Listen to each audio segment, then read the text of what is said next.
My name is Katie White. I am the head of HR at Usborne Publishing, and it's been my job in the last couple of years that I've been working with Usborne to really help create an environment where all of our staff are able to enjoy working, have got all the tools that they need to do their job, and that we have the right people in-house to do the jobs that we need.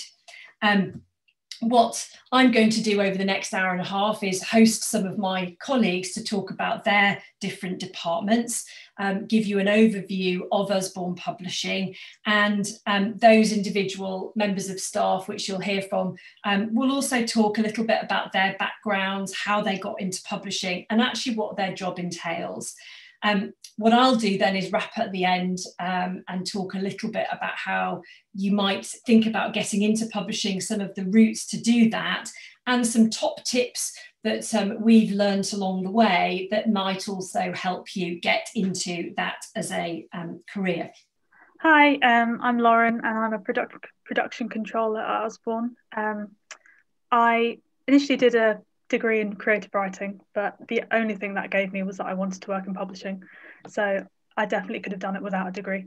But as you can see, I did lots of volunteer work, sort of work experience in the industry. And then I eventually discovered production when I did a 4-month internship with a publisher.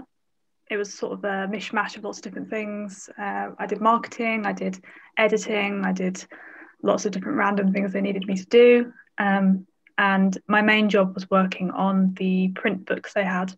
They were mainly digital, so they didn't have many print books, but I did a couple of those, and I sort of quite enjoyed the process of making sure that all the files were right, and then making sure that they were going to the right addresses and things like that.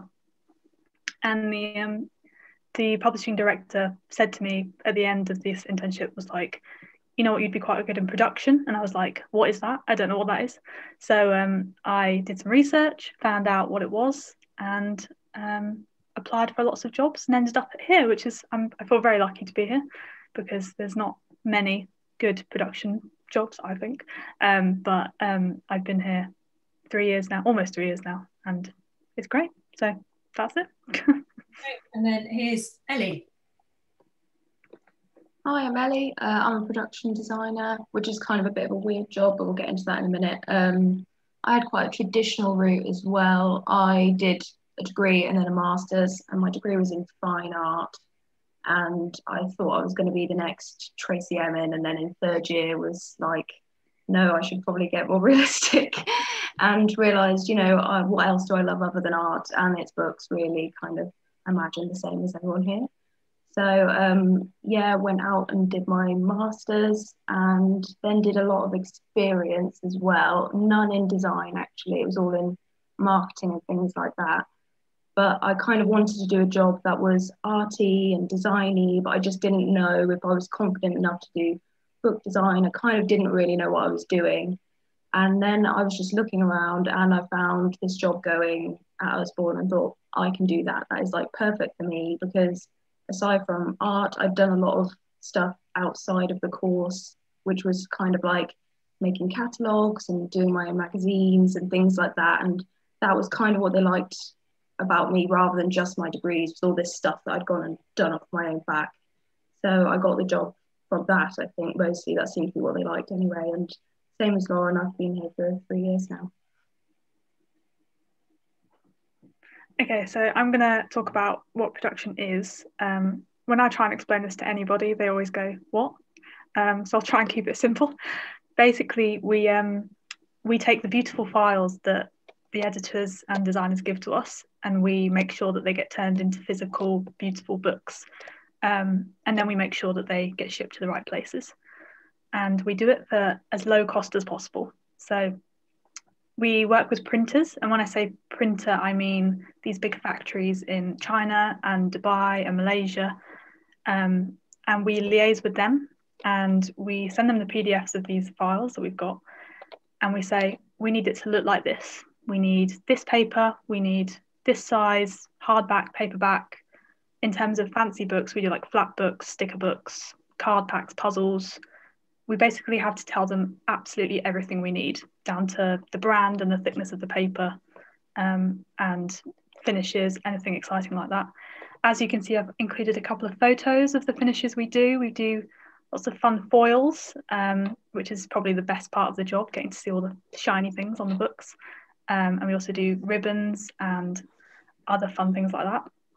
So we tell them all that, and they basically make it happen. We do a lot of checks between each round. They'll send us files back being like, is this right? And we'll be like, yes or no. We make corrections.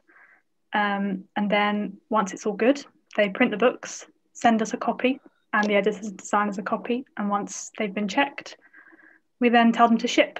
And because we print in lots of different languages, which is quite unique for a publisher, we end up sending books to all over the country. So we do Brazil, Japan, Dubai, Mongolia, you name it, we ship everywhere.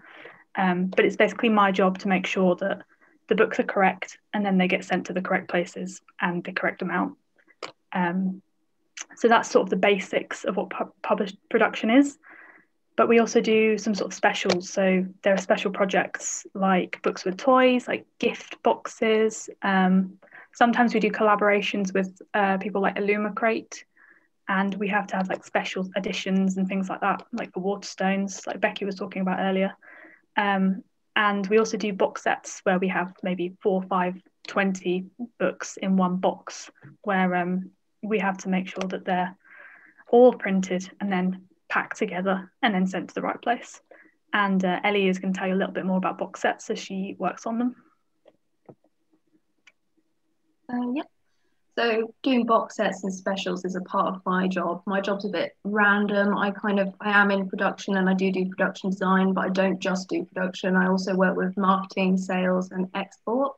But in production, I do these boxes. There's one at the bottom there, the 100 things to know about, in which basically we just, look at the books that are in there, and sometimes we need to resize those for the boxes. But then we create a new design that kind of encompasses the whole thing, and it has to just look very jazzy and all that kind of stuff.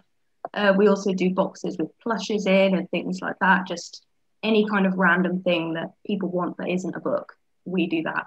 I'm in a team of 3, and as I said, as well as production, we also do marketing stuff, a lot of marketing stuff, which is a huge part of my job now, which can be kind of quite basic stuff like bookmarks, key rings, and things like that, adverts for magazines. We also do ads that have been on the tube and in the rail station, which is quite fun to see out and about. But we also do stuff that's a bit out there, like we did some coffee cups, branded coffee cups for, I'm not sure which coffee shop, but yeah, we did that. We did like a big display for the Natural History Museum. We also do stuff like online, so graphics, animations as well, although I don't personally do a lot of that, but yeah, little animations and anything you see on Twitter and Instagram, we do all that. And we also do proofs, so kind of as you can see in the bottom left there for Ace of Spades, which is coming soon and is amazing. We did the proof of that, and we do it's kind of in a little box that's meant to look like a deck of cards, so we get to do quite fun stuff that is meant to market our books, which is just amazing to be a part of, really. We also do stuff for sales and export, so that's box sets, and then just like just sales materials like just like sales forms and things that's quite like run-of-the-mill stuff you need to get your books out there. So I'm going to talk about what I do day to day. I talked earlier about instructing the printer on how a book should look and what it should involve. That's sort of my main job. So how I do that is I write that all down on what we call a purchase order. So purchase order is sort of a normal thing in companies where you order lots of things. But in this case, it's all books. And I probably send I'd say about 20 to 25 purchase orders a week. That's sort of the bulk of my job. But when I'm not doing that, I liaise with other departments a lot. So my other main things I do is costs and scheduling. So someone will email me and they'll be like, I want 10,000 copies of this book and I want it to ship to Hamburg. how much is that going to cost me? So then I have to go and find out how much that's going to cost, and then find out how they want it to look, if they want special things on it, if they don't. Then I'll give them a cost and they'll let me know if they want it or not. And then if they do want it, they'll ask me for a schedule. So they'll be like, I need it in Hamburg warehouse, 27th of September. And then I'll have to work out how to get it there by that date. I'll be like, so it needs 6 weeks to ship, so I have to go 6 weeks back from that. It needs 2 months to print, so I have to go 2 months before that. I need the files earlier than that. So it's a lot of sort of balancing, detail-orientated work, a lot of organisation as well. And then the rest of the time, I'm pretty much just organising, talking to other departments, fixing problems. The amount of times we found that there's been a foot missing in a book is ridiculous, but quite funny. So that's something that we sort out. And the rest of the time we basically open boxes, because we get a lot of advances. Every single print we get an advance. So we basically have box opening parties in production, which is pretty fun. But yeah, that's it. Oh, there we go. So for me, my routine's quite the same. We always get briefs from whichever department, and it'll either be something quite run of the mill, like, can you make us some stuff for Instagram? Can you make some stuff for Twitter? Or can you, like, from production, they'd be like, we need this spine to be bigger, or we need a new barcode. So these will be quite daily tasks we'll get all the time. And then sometimes we'll get somebody come in from wherever and say, okay, we want to do something, and it might be a bit weird or a bit random and a bit hard. And so that's kind of when stuff gets thrown to us a bit left field, like coffee cups and things like that, and cake toppers, just random stuff that you wouldn't really expect, but is always the most fun to do, really. Or, you know, a 9-foot banner, which is probably going to make your computer run about half the speed or whatever. So we get these briefs, and we just there's only 3 of us, so we just kind of liaise with each other on what we're doing and kind of get on with whatever it is. And then it comes to the point where you have to liaise again with whoever's briefed it, marketing, production, export, sales, whoever. And there's a lot of back and forth, what's working, what isn't working. Like, if it's at the start of a campaign, it'll be a case of, is this going to work for the whole, you know, if you're kicking off the campaign, you need to set the tone and get the design right so that everything else follows can be just as good as the first thing, I suppose. So it can be very routine and very much like same old, but sometimes it can be very varied. So it is a bit of a mixed bag, my job, but that's kind of why I like it.